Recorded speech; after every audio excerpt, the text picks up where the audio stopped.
यार मार्केट्स का तो बहुत बुरा हाल है। मतलब सबका पोर्टफोलियो लहूलुहान है। तो ऐसा क्यों? क्योंकि मार्केट को समझ में आ गया कि भाई आपका नॉमिनल जीडीपी ग्रोथ रेट जो कि 8.7% था वो बहुत लो है। चलो आज शुरू से एंड तक सब कुछ समझते हैं इन लेमैन टर्म्स। देखो सबसे पहला आपका रियल जीडीपी ग्रोथ रेट आया 8.2%। बहुत सही बात, शानदार बात। प्रॉब्लम कहाँ गई? प्रॉब्लम आ गई कि भाई आपका नॉमिनल जीडीपी सिर्फ 8.7 था, मतलब आपका इन्फ्लेशन है सिर्फ 0.5% पे। अब इन्फ्लेशन साला एक ऐसा कोलेस्ट्रॉल है जो कि हाई हो तो प्रॉब्लम तो देता ही है, लेकिन अगर लो हो जाए तो डेंजरस हो जाता है। और यही हुआ। इतने लो इन्फ्लेशन का मतलब है कि आप सबकी future salaries, revenue, sales, export सब कुछ लोअर होने वाला है। अगर आप कंपनी की तरफ से समझते हो तो आप ये समझो कि कोई भी एक कंपनी का टॉप लाइन अब बहुत ही स्लो हो गया है। अब ऐसा हुआ क्यों?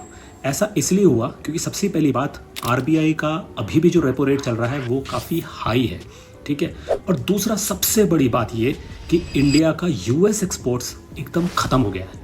वही तो इंडिया का प्राइमरी एक्सपोर्ट मार्केट था, अब वो बंद हो गया है। और ये प्रॉब्लम कर रहा है, ये आपको नॉमिनल जीडीपी में भी लोअर दिखा रहा है। यही आपका मेन कारण है कि आपका रुपी डिवैल्यू होता जा रहा है, डिप्रिशिएट होता जा रहा है, होता जा रहा है, होता जा रहा है। ये साल अगेंस्ट डॉलर हम लोग ऑलरेडी 7 से 8% गिर चुके हैं, ठीक है। तो अब किया क्या जाए? करना सिर्फ दो ही काम है। पहला ये कि एक तो देखो, हम होप करेंगे कि आरबीआई रेपो कट लेके आए, ठीक है। दिसंबर 5 की मीटिंग में, एमपीसी मीटिंग में हमको रेट कट मिले। क्यों?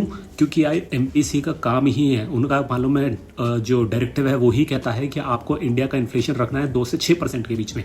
हम तो अभी 0.5 पे हैं, बहुत लो है, ठीक है। तो रेपो कट आना ही चाहिए दिसंबर 5 में। और दूसरा सबसे बड़ा इंपॉर्टेंट वो ये है कि इंडिया यूएस का एफटीए साइन होना चाहिए।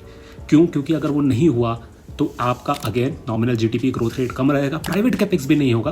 क्योंकि प्राइवेट कैपेक्स को करने के लिए भी वो लोग वेट कर रहे हैं कि हमको एक नया जोग्राफिकल मार्केट मिले। भाई अगर आप डोमेस्टिक का कितना ही बेचोगे, 7 से 8% बेच पाओगे ना बस, और वही बेच पा रहे हो बस। आपको ग्रो करने के लिए तो आपको एक्सपोर्ट मार्केट चाहिए, और वो भी बंद है। तो सबसे बड़ी ज़रूरी बात है इंडिया यूएस की एफटीए डील।